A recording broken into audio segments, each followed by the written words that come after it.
एक major bureaucratic और police reshuffle होने जा रहा है। और होने इसलिए भी जा रहा है क्योंकि इलेक्शन कमीशन ऑफ इंडिया ने 31 जुलाई 2024 को जम्मू कश्मीर के चीफ सेक्रेटरी को एक चिट्ठी लिखी है और इस चिट्ठी में इस बात पर जोर दिया है कि जम्मू कश्मीर में असेंबली के चुनाव होने जा रहे हैं और इन असेंबली के चुनाव को ध्यान में रखते हुए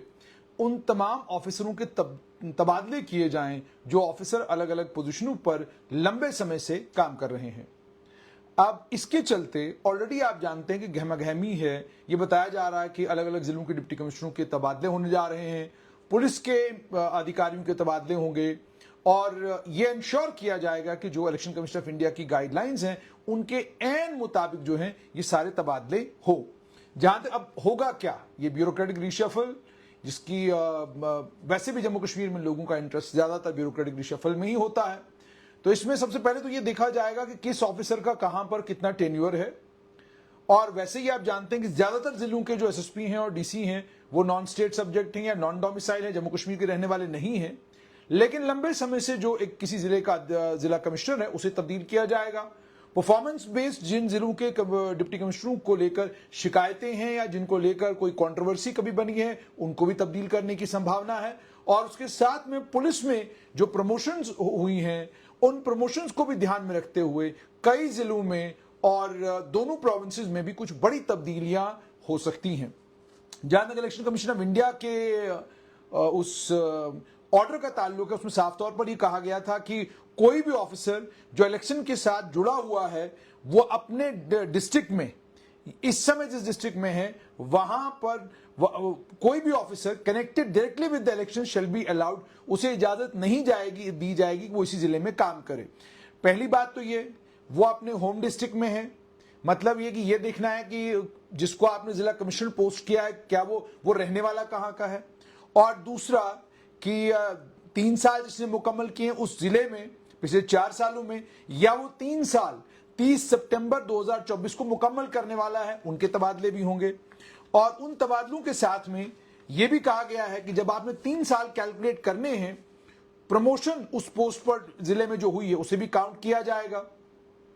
अगर किसी स्टेट और किसी यूटी के जिले कम हैं, हालांकि हमारे जिले तो 20 हैं तो इसलिए यहां पर तो ये लागू नहीं होगा, लेकिन जिसके जिले कम हैं उसको लेकर ये कहा है कि आप कमीशन को सीईओ के जरिए एग्जेम्पशन के लिए गुजारिश कर सकते हैं।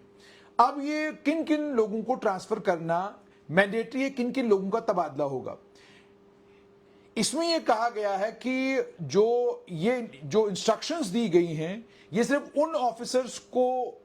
कवर नहीं करेंगी जिनको डीईओ को, डिप्टी डीईओ को, आरओ, एआरओ, ईआरओ, एईआरओ की जिनको जिम्मेदारियां दी गई जिनको नोडल ऑफिसर के तौर पर, बल्कि इसमें एडीएम भी होंगे, एसडीएम भी होंगे, डिप्टी कलेक्टर भी होंगे, ज्वाइंट कलेक्टर, तहसीलदार, बीडीओ या इस लेवल के जितने भी ऑफिसर जिनको इलेक्शन के कामकाज के लिए डाला गया है। ये इंस्ट्रक्शंस जो है इन ऑफिसर्स को नहीं बल्कि इन तमाम ऑफिसर्स को कवर करेंगी। उसके अलावा डिस्ट्रिक्ट ऑफिसर्स के अलावा ये इंस्ट्रक्शंस जो हैं डिवकॉम, म्युनिसिपल कमिश्नर और जो बाकी ऑफिसर्स म्युनिसिपल कॉर्पोरेशन और डेवलपमेंट अथॉरिटीज में जो लोग लगाए गए हैं उनका भी तबादला होगा।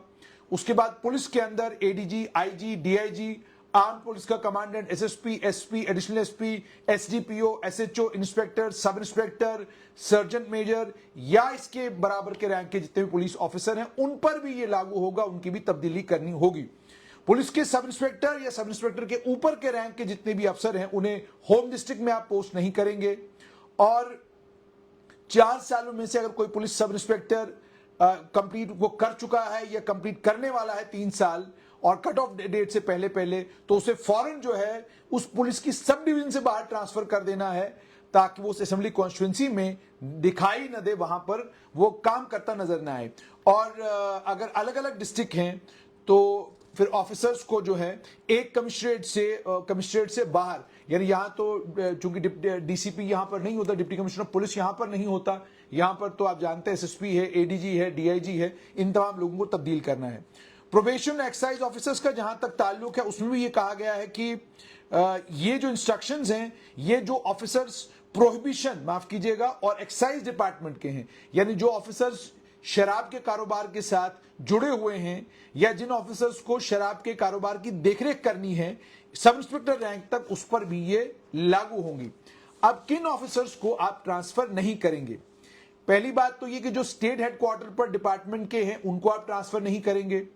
दूसरा, डॉक्टर, इंजीनियर, टीचर, प्रिंसिपल, इनको भी ट्रांसफर करने की कोई जरूरत नहीं है। लेकिन अगर किसी मास्टर पर, की टीचर पर, डॉक्टर पर इल्जाम ये लगता है वो किसी भी तरीके से राजनीतिक तौर पर कहीं पर इन्फ्लुएंशियल है या किसी भी जगह राजनीतिक तौर पर इंपॉर्टेंट है, उसे तब्दील किया जाएगा। और उसके लिए कहा गया सीईओ और इलेक्शन कमीशन ऑफ इंडिया वो सिर्फ ट्रांसफर उस अफसर की नहीं करेंगे बल्कि साथ में डिपार्टमेंटल एक्शन भी उसके खिलाफ लिया जाएगा। उसके अलावा जो जोनल मजिस्ट्रेट हैं, जो इलेक्शन की ड्यूटी, जिनकी इलेक्शन की जिम्मेदारी है, उसे भी ट्रांसफर नहीं किया जाएगा। सीईओ, डीईओ, आरओ, उन्हें इनके ऊपर नजर रखनी होगी कि कहीं ये राजनीतिक तौर पर पॉलिटिकली किसी जगह इन्वॉल्व तो नहीं है। उसके अलावा ये भी कहा गया है कि जिन अफसरों के खिलाफ already election commission of India ने, चीफ इलेक्टोरल ऑफिसर ने डिसिप्लिनरी एक्शन की मांग की है और जो पेंडिंग है या जिसकी वजह से किसी ऑफिसर को पेनल्टी पड़ी है किसी इलेक्शन के मामले में, उन्हें इलेक्शन से जुड़ा हुआ कोई काम नहीं दिया जाएगा। जो ऑलरेडी इंप्लीकेट हुए हैं, जिनके ऊपर आरोप लगा है कि वो पॉलिटिकली किसी जगह इन्वॉल्व थे या जिनके ऊपर ये किसी तरीके से कोई इलेक्शन कमीशन ऑफ इंडिया ने जिनको पेनलाइज किया है, उन्हें कोई भी इलेक्शन का काम नहीं दिया जाएगा। और सिर्फ इतना ही नहीं, कोई ऑफिसर, कोई ऑफिशियल जिसके खिलाफ क्रिमिनल केस है, उसके कामकाज से जुड़ा हुआ वो किसी भी कोर्ट में अगर पेंडिंग है, उसको भी आप इलेक्शन के कामकाज में इन्वॉल्व नहीं करेंगे। और कोई भी ऑफिसर जो रिटायर होने वाला है अगले 6 महीने में, उसे कमीशन की डायरेक्शन से एग्जेम्प्ट किया जाएगा। यानी जिसकी रिटायरमेंट में केवल 6 साल हैं, उसे आप इलेक्शन के कामकाज में नहीं लगाएंगे। और उसके बाद यह भी कहा गया है कि जितने भी ऑफिशियल हैं जम्मू कश्मीर यूनियन टेरिटरी के, जो जिनको सर्विस में एक्सटेंशन मिली है या जिनको रीएम्प्लॉय किया गया है, उन्हें भी इलेक्शन के किसी कामकाज में आप यूज नहीं करेंगे। तो मतलब ये हो गया कि जो लोग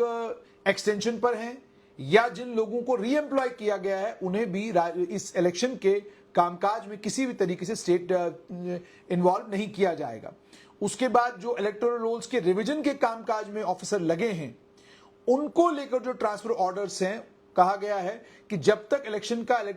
इलेक्टोरल रोल्स फाइनल पब्लिश ना हो तब तक आप उनको शिफ्ट नहीं करेंगे। लेकिन जब इलेक्टोरल रोल्स की फाइनल पब्लिकेशन हो जाएगी, सबमिट हो जाएंगे, उसके बाद आप उनको तब्दील कर सकते हैं। और यह भी कहा गया है कि जो चीफ इलेक्टोरल ऑफिसर है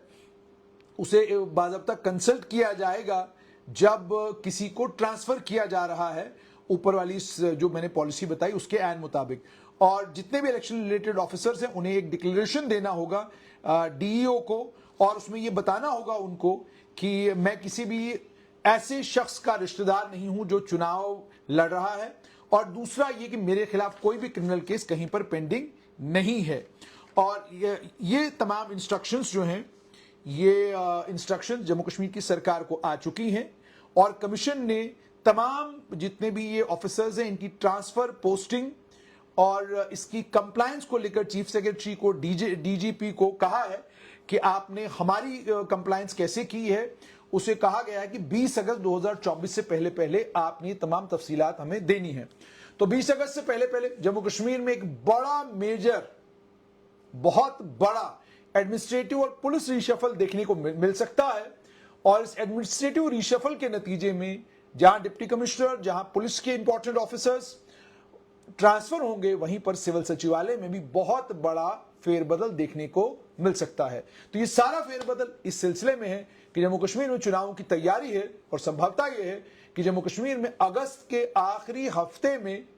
इलेक्शन कमीशन ऑफ इंडिया की तरफ से नोटिफिकेशन जारी होगी और चुनाव सितंबर और अक्टूबर के महीने में होने की संभावना है। तो अब देखते हैं कि कब तक ये ऑर्डर्स आते हैं,